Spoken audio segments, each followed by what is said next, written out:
Um, I applaud NHL for trying to do something different with their All-Star game.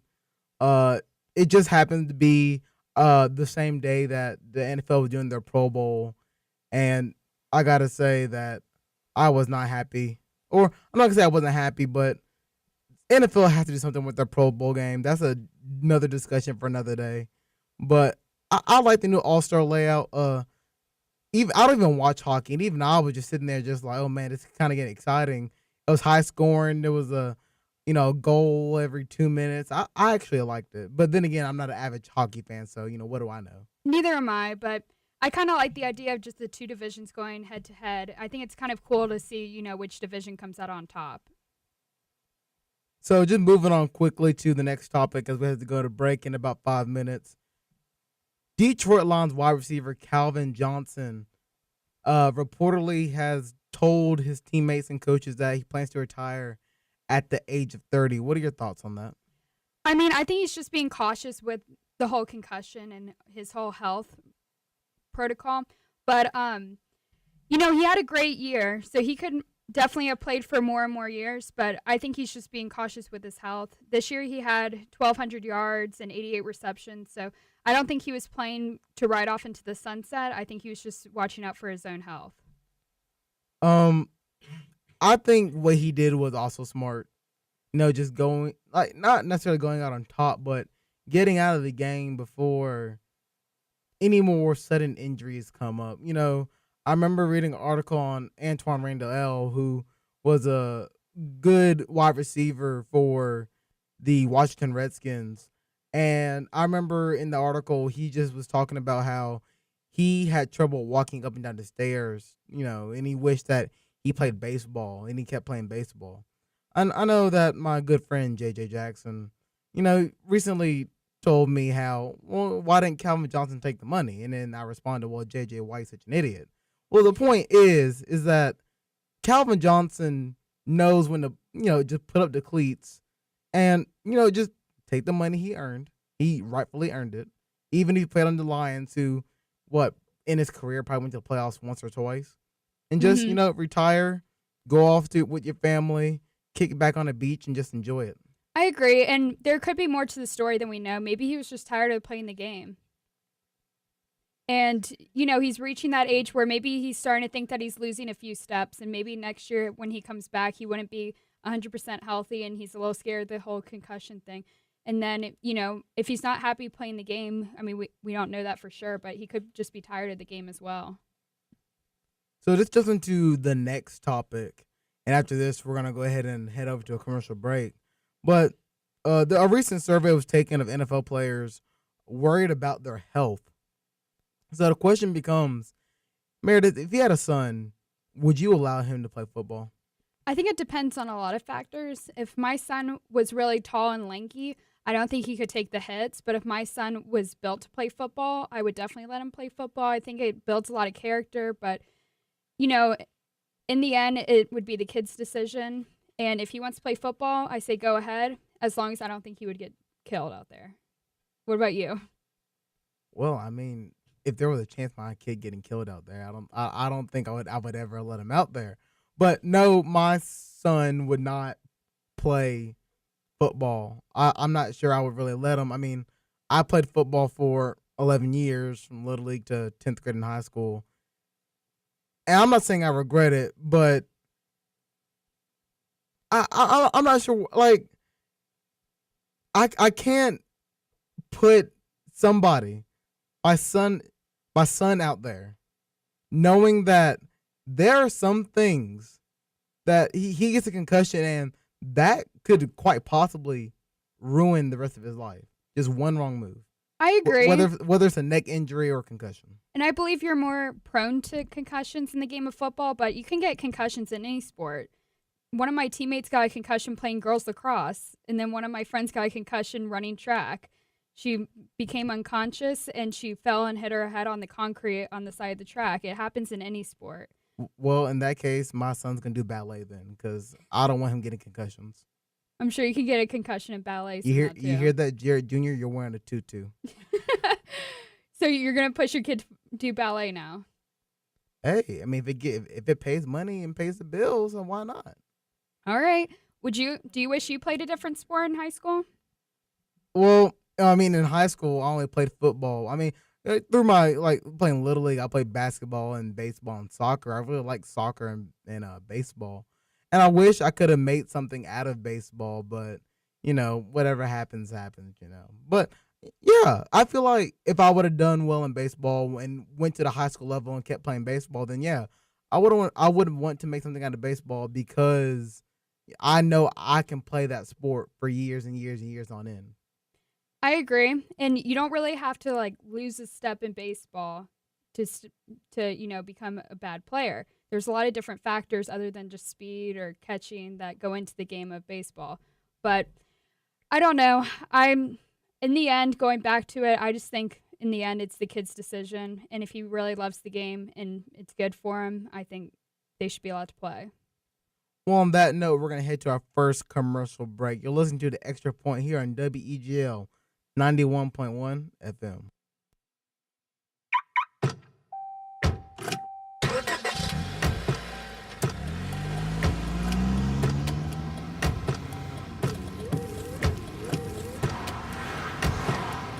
Driving has a rhythm all its own. Don't wreck it with a text. Before you get behind the wheel, silence your phone. Or better yet, designate a texter. For more text-free driving tips, visit stoptextstoprex.org. Brought to you by the Ad Council and the National Highway Traffic Safety Administration. If you're a single man under the age of 35, you'd probably like to know what the ladies are looking for on an online dating site. A guy who had a few drinks and later got pulled over for buzzed driving. See, that could cost you around $10,000 in fines, legal fees, and increased insurance rates. And doesn't a guy who's back living with his parents but calls them my roommates just scream Mr. Right? Buzzed, busted, and broke. Because buzz driving is drunk driving. A message from the National Highway Traffic Safety Administration and the Ad Council. Cargo theft has become a major problem in the U.S., and the National Insurance Crime Bureau needs your help to put a stop to it. Stolen cargo adds to the cost of merchandise, food, and transportation, and buying stolen goods over the internet or on the street corner is risky and dangerous. Stolen food or pharmaceuticals can pose a real health hazard. If you know something about cargo theft or stolen goods for sale, call your local police or call us at 1-800-TEL-NICB. A public service message from the National Insurance Crime Bureau. And welcome back to the Extra Point here on WEGL 91.1 FM. I'm your host, Jared Dillard, with See, I messed it up again. Meredith Brito. There you go. You'll get it right one day. I'll not get it right once this semester. I can promise you that. So we're going to start the 3-point shoot around. We both give 3 topics that we're going to dive into. First up for me, oh man, and I'm going to get fired up on this one. David Blatt fired as the Cavaliers head coach. Let me tell you something, LeBron, this is directly for you. I know that, look, you're a good guy. Okay? Well, let's get that out of the way. You're a good guy. But, and I know you don't want to be a team killer. But, man, like, come on. Come on, man. If you wanted David Blatt to keep his head coaching position, you could have walked to that GM office, put your new LeBron shoes on the table, and be like, hey, yo, let him keep his job. But you didn't. So now Tyronn Lue is now the new head coach of the Cleveland Cavaliers. I mean, how can you be 30-11 and lose your head coaching position? What did the man do wrong? Was it because maybe he didn't get along with LeBron like some head coaches do? Like, I know LeBron's your star player, and you want to cater to your star player. I get that, GM. But come on. David Blatt didn't do anything wrong. You know what he did? He went out there. He got wins. He got him to the finals, win or lose. He got him to the finals.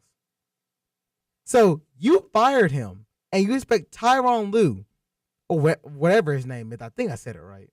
You expect Tyronn Lue to come in as the new head coach and take over. And, congratulations, he's won a couple of games. But quite frankly, if he doesn't win the NBA Finals, then what is going on? Because, I mean, that's the only reason to fire David Blatt, right? Yeah, but I think they said in a few different articles that David Blatt wasn't a huge locker room coach and they didn't get along with him very well. And if you don't get along with your coach very well, that could build some tension in the locker room and maybe make the players not want to play for you and win for you. In the end, whether that is true or not, that's something that you got to sit down with the coach and discuss. Even if there is some locker room issues, that's something that the players and the coaches got to sit down and be like, hey, look, this is the way things are. This is the way we got to fix it. Like, there was no reason for him to be canned like that and replaced so quickly. Although I'll give the Cavaliers credit, maybe Tyronn Lue was always the backup in that situation in case, look, if something doesn't go right, Tyronn Lue, you step in. But, okay, question becomes, if there was locker room issues, was it because of David Blatt or was it because this team is full of, great players, perennial all-stars, as you could say, and maybe they just didn't get along with the coach? I mean, in the end, if there's locker room issues, do you get rid of the coach or do you sit down your star players like LeBron or Kyrie or Kevin Love and be like, well, you may not get along with them, but he's doing a good job, and you may got to tone the aggression a little bit? I think you sit down with the players and you talk about it. But that might have already taken place, and that could have been why he lost his job. I mean, he only lost 11 games. What other reason could there be for him losing his job? I'll tell you one other reason. LeBron James. Boom, there it is. Dropping knowledge. Mic drop. Meredith, what's your topic? All right. My topic going into the Super Bowl was I was thinking about, Peyton Manning, Tom Brady, Big Ben, and Drew Brees. How much longer do they really have left in them? I mean, Peyton Manning, I think after the Super Bowl, win or lose, he should retire.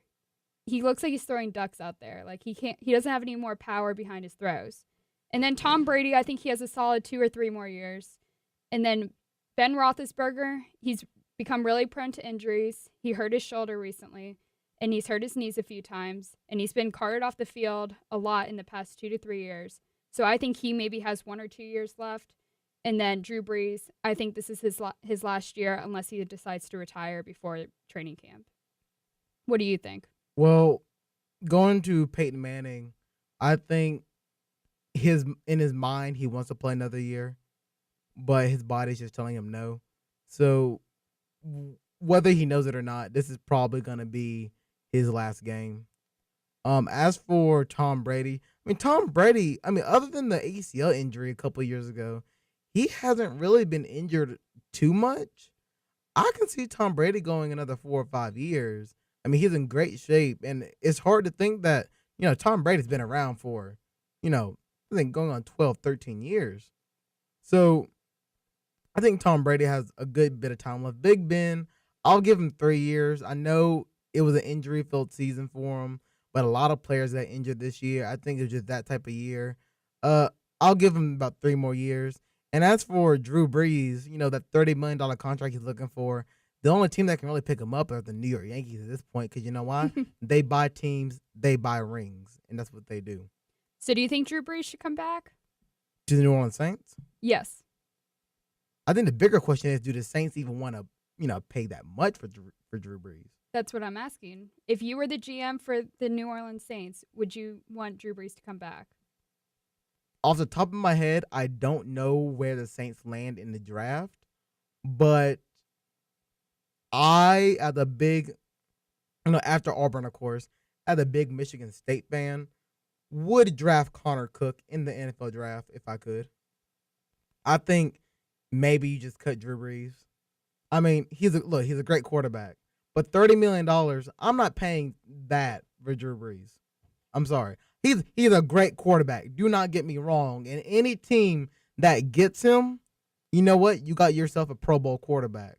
However, I think it's time for the Saints to go back to the drawing board and get a fresh quarterback, because at the end of the day, Drew Brees is great, but look where your season ended up this year.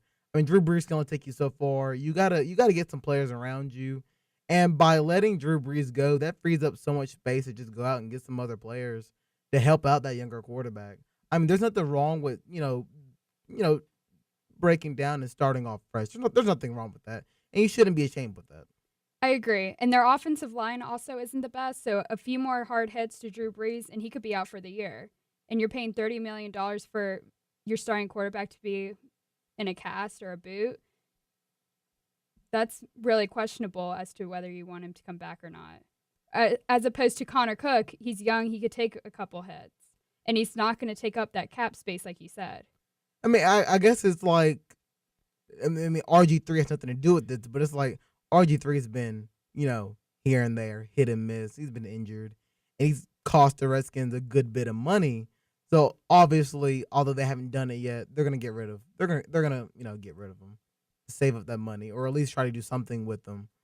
And it kind of goes around to that, like, you're going to put all this money into a quarterback when in reality, you don't even know what you're going to get out of him. That's going back to RG3. With Drew Brees, you know what you're going to get. But is it just time to say, well, maybe it's just time to start over and start new? Probably so. With the Saints, probably so. If Drew Brees got released from the New Orleans Saints, do you think another team would pick him up? Oh, definitely. Another team will pick him up. What team? I mean, I guess there's always Florida. There's always, Jacksonville. Tennessee's not going to take him. Houston, maybe? Houston can take him. It would be nice to see Drew Brees in Texas throwing to DeAndre Hopkins and the whole crew down there. And I would say that would be cool, but my Indianapolis Colts are in the same division, and they would get beat up a lot. So I could see him ending up in Houston. And with St. Louis going to L.A., I wouldn't take L.A. off the radar. I mean, I know they got Nick Foles down there, but if Drew Brees gets on the market and the Rams are looking for an extra spark when they're in their new home, then, there it is right there. But let's go ahead and move on to the second topic, which this is the second of the three-point shoot-around. And after this, we're going to go to commercial. And my topic is, Johnny Manziel, be a role model. I know it's kind of hard for you to do, but come on, man. I mean, you got to grow up. Like this past week, the police were called to a residence, and apparently Johnny Manziel may or may not have been in an altercation with an ex-girlfriend. And this is just the latest in the downward spiral of Johnny football and maybe even his NFL career. It's like what's the way to put it? It's like when you throw a rock and you skip it on the lake and it skips and skips and skips and you think it's doing good and then it hits the water and just sinks. That's his NFL career right now. I totally agree. Do you think he needs to go to another team? Do you think that would help the situation at all? I think the homie need to go to rehab first. But he already did. Well, apparently it didn't work. He need to get his money back. I agree. And I remember when he came out of that rehab facility, the Cleveland Browns organization said he was a new man, he was changed, and he was going to be, a really good player for them. Now look where he is. Do you think he just needs a fresh start and go to another team? I mean, I guess technically, if you look at it, if he was wearing a wig in Las Vegas, he technically was a new man. But go to another team. I don't know what team would want to deal with that headache, to be quite honest. The Dallas Cowboys. I know Jerry Jones likes Johnny Manziel and may be, leaning toward, picking him up, being from graduating from Texas A&M. But even still, I think if you're going to deal with that headache and he's just a backup, are you kidding me? I mean, maybe he just needs to get away from all his friends in Cleveland, get away from LeBron, get away from the rest of the people in Cleveland, He's always had problems in Cleveland. And then also, Tony Romo's getting up there in age. Do you really want Christian Ponder or whoever's their backup right now to be starting for the Dallas Cowboys? They don't even have Brandon Weeden as their backup anymore. Well, let's put it this way. Everybody, first of all, has problems in Cleveland. I mean, have you seen that organization lately?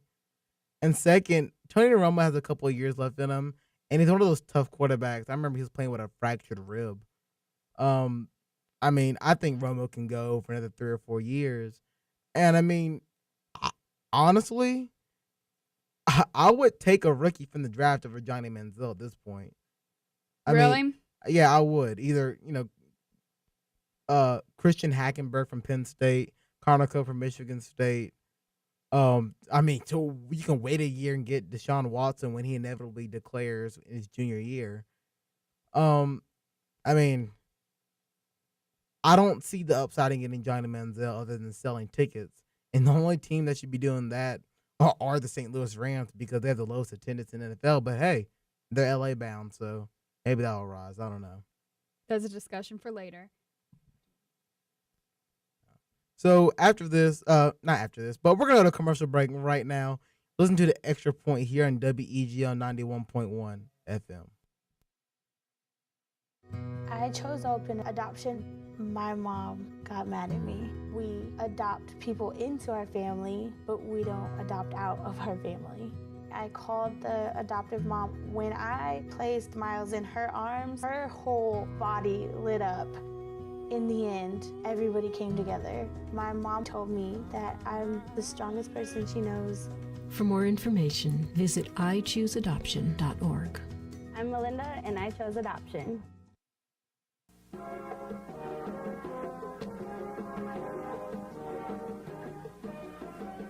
Used to be the post office for young men turning 18 to register with a selective service and realize their dream. Today they're on the net. It's much easier now. Visit us at www.sss.gov.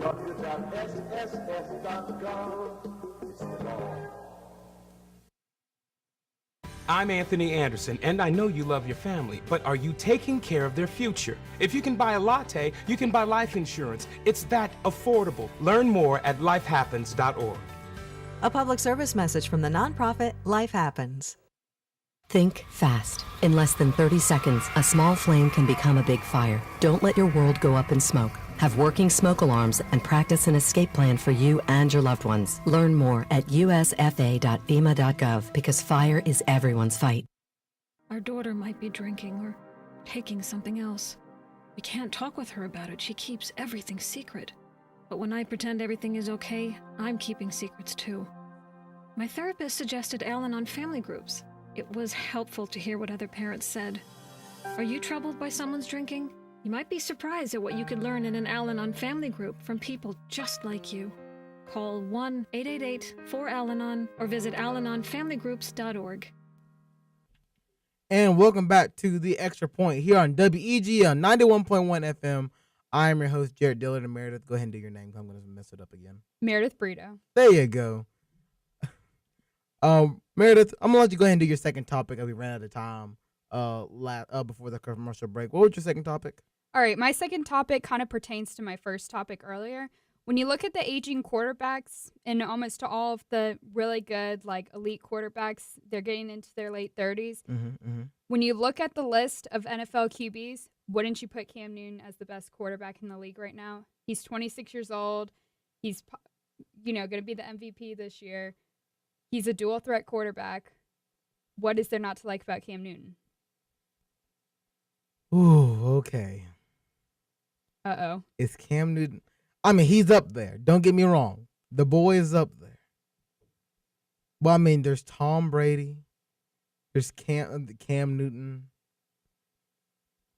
I mean, if I had to pick between Tom Brady and Cam Newton right now, shout out Billy Ferris. I may go with Tom Brady. That's coming from a Colts fan. Yeah, but you have so many more years with Cam. If you were starting out a brand new team, which quarterback would you want? If we're starting out a brand new team, then yes, I'll want Cam Newton because he is younger. But are we asking the question of who is the best quarterback right now? Because for me right now, I feel like it would be Tom Brady. He has the experience. Not that Cam doesn't have the experience, but if I was to pick a game right now and be like, okay, who do I want as a quarterback? I'm going to pick Tom Brady. I agree. Tom Brady's a winner, but Tom Brady's getting up there in age. But I want to win now. If I had to win now, I'm picking Tom Brady. If I want to build a franchise, I would pick Cameron Jarrell Newton. I agree. And Cam's won quite a few games this year. He has. I think a lot of the Panthers' success comes from, and people who know me will know what I'm about to say, comes from their defense, because defense wins championships. Don't roll your eyes over there, Lavoie. Ron Lavoie said again, watching the show. But in my opinion, defense wins championships. That's not saying that the Panthers are not doing great on offense, because they are.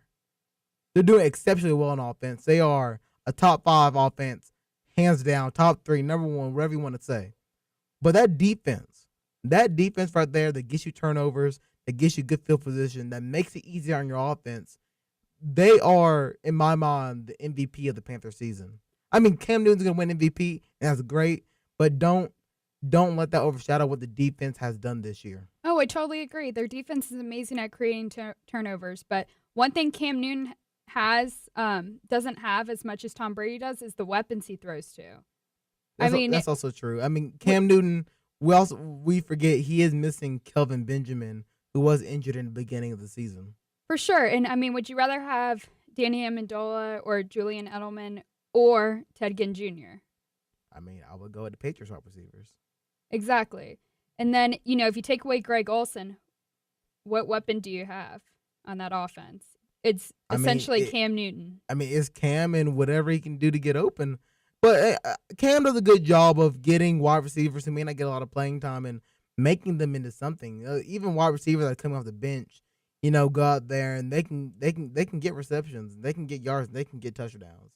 So Cam does a better job of that. He makes people around him better. But if you had to ask who is the best quarterback now, it's Tom Brady. But then the later part of the question, and for the future, I would pick Cam Newton. Okay.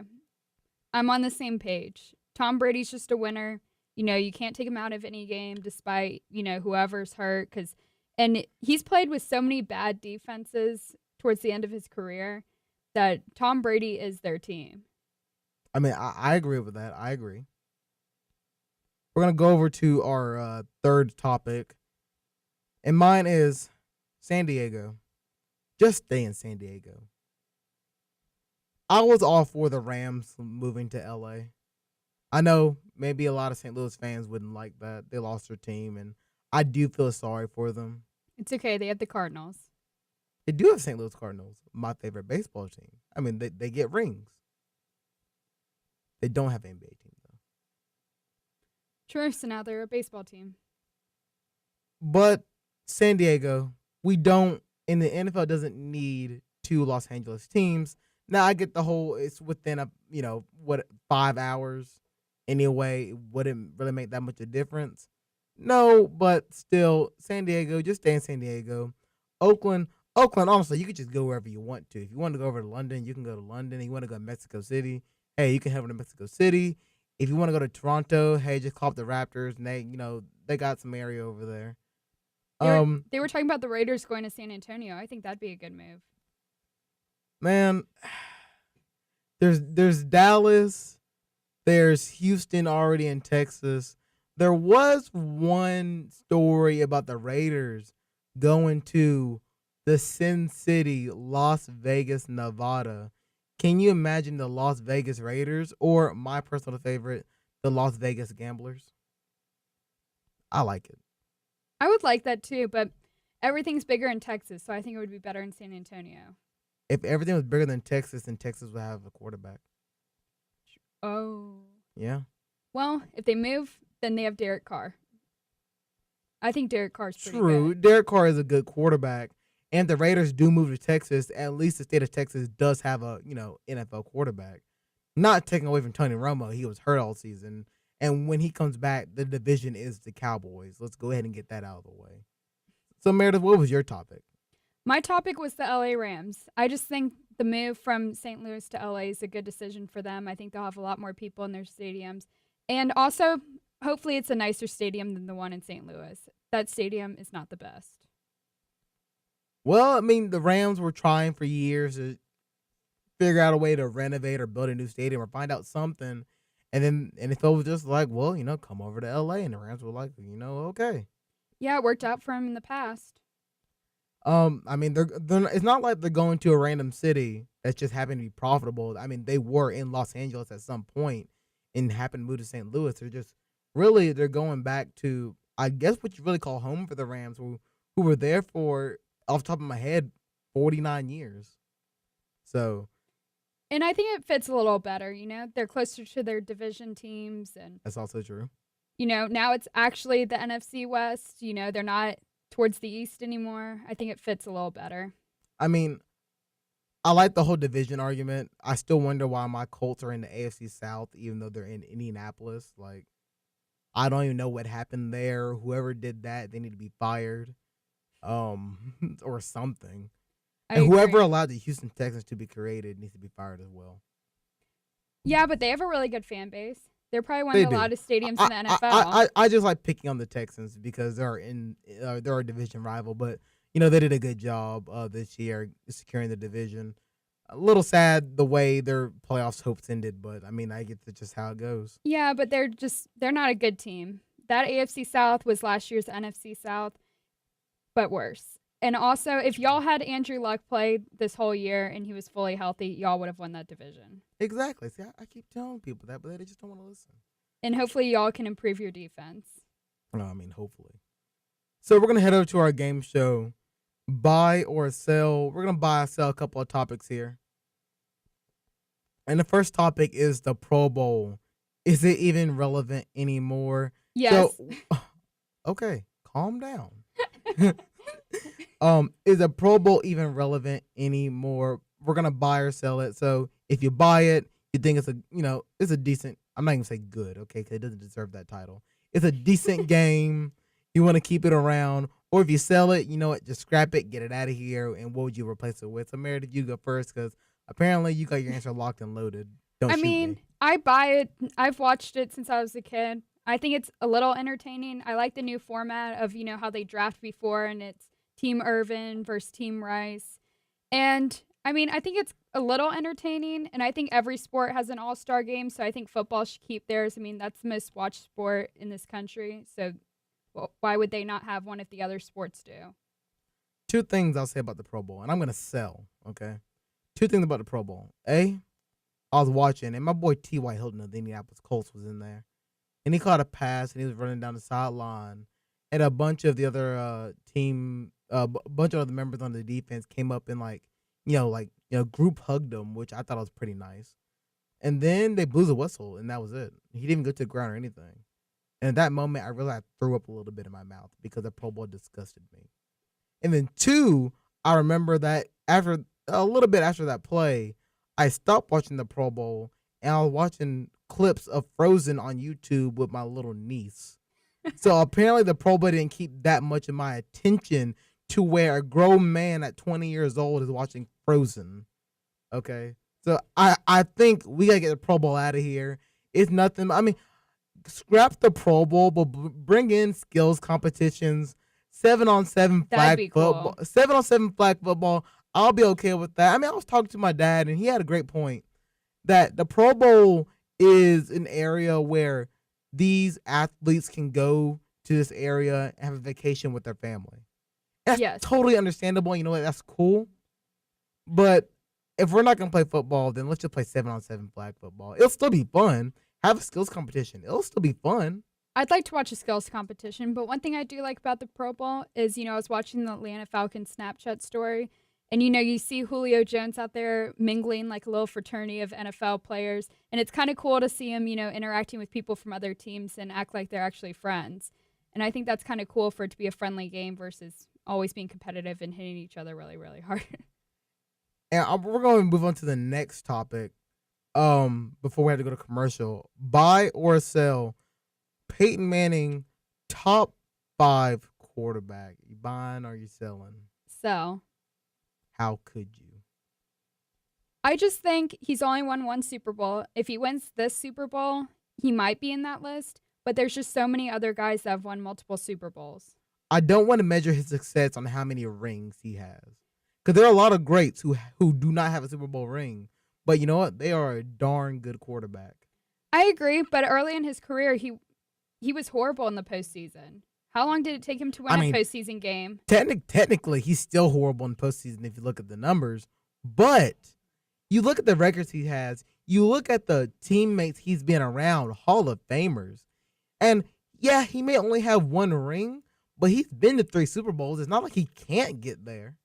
Yeah, I agree. I remember really early in Matt Ryan's career when he didn't win a. Matt Ryan. Okay. Did you bring him into the same conversation as I'm getting Peyton there. Manning? I'm getting there, okay? So they always say that Peyton Manning's probably the best regular season quarterback, correct? Correct. And Matt Ryan, early in his career, he won a lot of games for the Atlanta Falcons. And he and Peyton Manning, they always compared the two because they lost a lot of their postseason games. Correct. But the difference is that Peyton Manning has been to a few Super Bowls, you're right. But if Matt Ryan were to get to 2 or 3 Super Bowls and win one of them. Which he will not. Which he won't, but if he did, would you consider Matt Ryan to be an elite quarterback? No, because he doesn't have the numbers Peyton Manning does. Peyton Manning has been putting up numbers left and right his whole career. Matt Ryan has not put up the numbers that Peyton Manning has put up. Really? Matt Ryan has had like 4,000-yard seasons almost every year. Peyton Manning had 4,000 yards in his sleep. And you said Peyton Manning was around Hall of Fame players. How many has Matt Ryan been around? Probably 0. Exactly. And his offensive line is horrible, and he was able to win games. Mm-hmm. My point. That doesn't exactly. that doesn't make you Hall of Fame though. No, it doesn't. But does that make Peyton Manning a top 5 or 10 quarterback of all time? When you look at his records, the teams he's beaten, the touchdowns he's thrown, and even the interceptions, let's put that out there. The Super Bowls that he's been to, the one Super Bowl he won against Chicago, he is Hall of Fame. Is he top 5, top 10? That's debatable. We can have the debate. Yeah, for sure he's a Hall of Famer. There's no doubt about that. But he's a Hall of Famer, and I don't think you can put Matt Ryan in the same boat as Peyton Manning. No, not at all. But what I was saying was when you measure their success in the postseason at the very beginning, like at this point of Matt Ryan's career, it's almost identical. I guess that we'll just have to wait and see what Matt Ryan does in his career before we ever make that comparison. I agree, but if Matt Ryan was around Hall of Famers, we might be having a different opinion of Matt Ryan is all I'm saying. I feel like for a lot of players, if they were around a Hall of Famer, we would have a different opinion of them.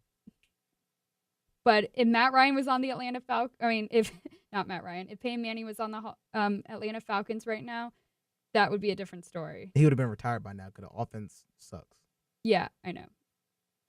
Well, I guess we're just going to end right there. When we come back, we're going to do our game picks, Panthers, Broncos, who do you got? And then we're going to go on to our final segment, The Extra Point.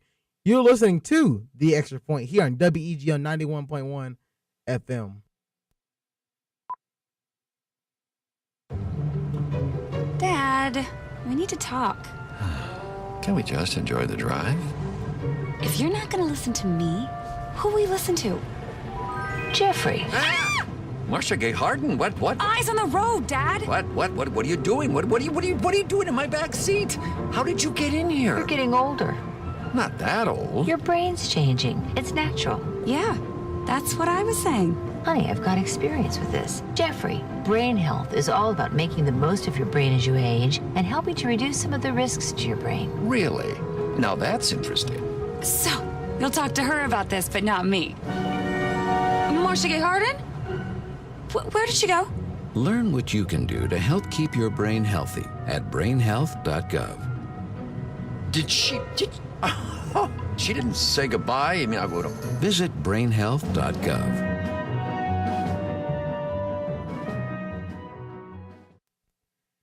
And welcome back to The Extra Point here on WEG on 91.1 FM. I am your host, Jared Dilley, here with Meredith Brito. How are you doing, Meredith?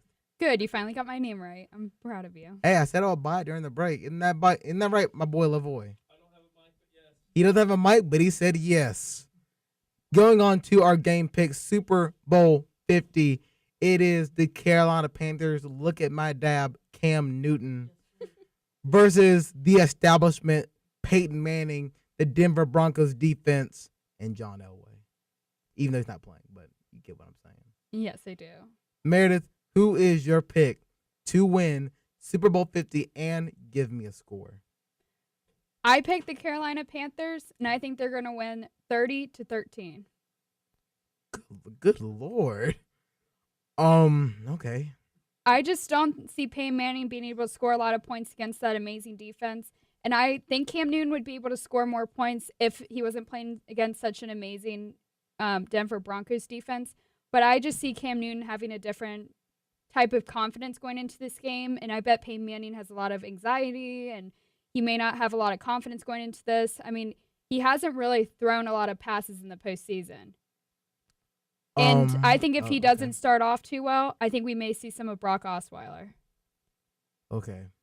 I've thought about this pick for about 2 weeks now. I've thought about it. Yes, Ryan, I know it's been 1 week. But I assume the Panthers and Broncos will win. And if it got to the situation, who would I pick? I've thought about it. I've meditated on it. I've eaten on it. I slept on it. I prayed on it. And in the end, no matter what, I feel like I won because I like Cam Newton, I like Peyton Manning, I like the Panthers, even though I'll never admit it to JJ, and I like the Broncos. I agree.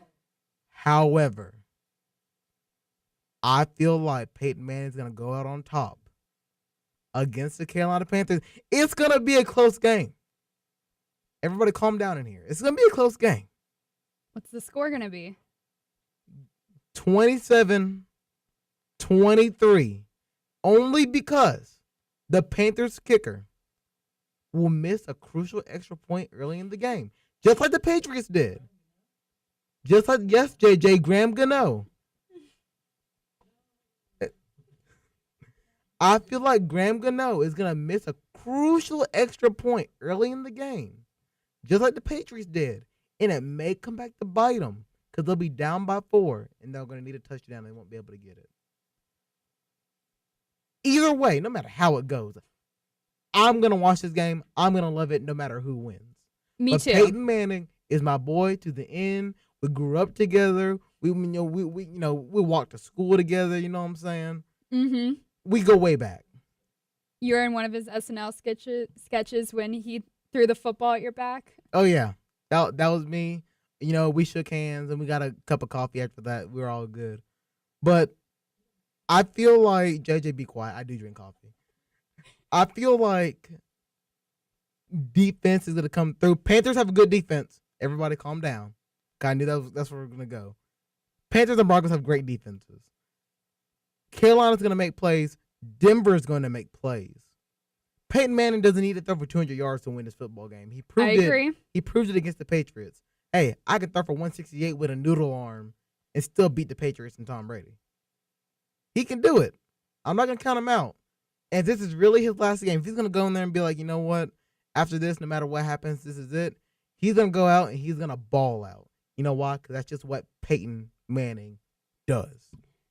Yeah, but you see, in my opinion, I think it's going to be a lot like the Seattle and Denver Super Bowl. It could be. It could be. I mean, I think it's the same amount of pressure, except this time I think Payne knows this will probably be his last game.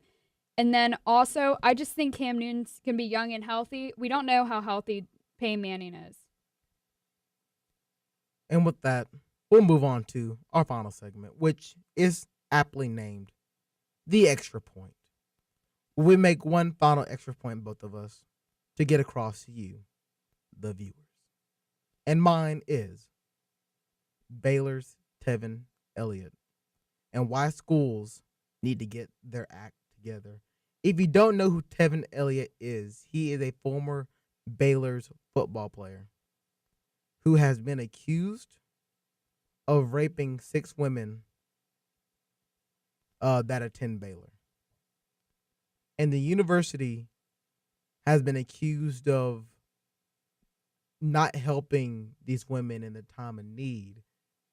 And what it comes down to is this, and I was reading the article, it was a great ESPN inside scoop, and one of the women and her mother were trying to get help from the university.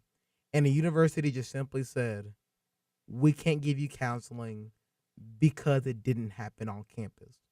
Whether this happened on campus or not. That is horrible. This is your student who you decided to bring into your university to take care of them as a family, as some universities would say. Even Auburn, we're a family. However, if Auburn pulled this kind of stunt, that Baylor's trying to pull, guess what? I got a scholarship and I will happily walk over to the University of Alabama, who has accepted me. Really? I would. I kind of agree. You know, if I was one of those girls and my school wasn't able to help me with something that drastic, I wouldn't trust the university anymore. You know, your university wasn't there when you needed them. It's just, it makes me sick. It really does, hearing that kind of story. And at the end of the day, you know, just, if this ever happened to Auburn, just God help us, because I just don't know what's wrong with the world at that point. I agree. Meredith, what's your point? My point today is everyone's been talking about how Cam, you know, has his celebrations once he gets into the end zone, and how all these teams don't like it, and how the Seattle Seahawks are trying to ban him out of their stadium. But guys, if you don't like him having these celebrations, just keep him out of the end zone. Hey, that's harder said than done. I know it is, but he has his own right to do that, and that's his personality. In the great words of my good friend J.J. Jackson, look at his dab. Because that's what he will be doing in the end zone every time he scores. And then, just like Cam Newton will, hand that ball off to a little boy or girl and make their day. You know what? That's just what Cam Newton and the Carolina Panthers do. Sunday, every day, all day, forever. I agree. And I just envision this Super Bowl, once the Panthers win, Cam Newton's going to go up there and be the MVP. And then once he's, you know, having his interview with Terry Bradshaw or whoever's going to be up there, just dabbing at the end. And you know what? That would just put an exclamation point on one wild of an NFL season if the Panthers can pull it off. But I still think the Denver Broncos will be on top at the end. We'll just have to see. And that is it for the Extra Point. Meredith, how was your first show? It was pretty good. It was pretty good, except for me fumbling your name 3 times. Yeah, just remember, burrito like Frito. Burrito like Frito, and just like that, you are fired. All right, bye, Jared. I was just kidding. This has been the Extra Point here on WEGL 91.1 FM. Make sure you tune in every Mondays at 4 o'clock. You can also catch the Fast Break at 3 o'clock with Ryan Lavoie, JJ Jackson, and Chris Williams. We will see you guys next Monday.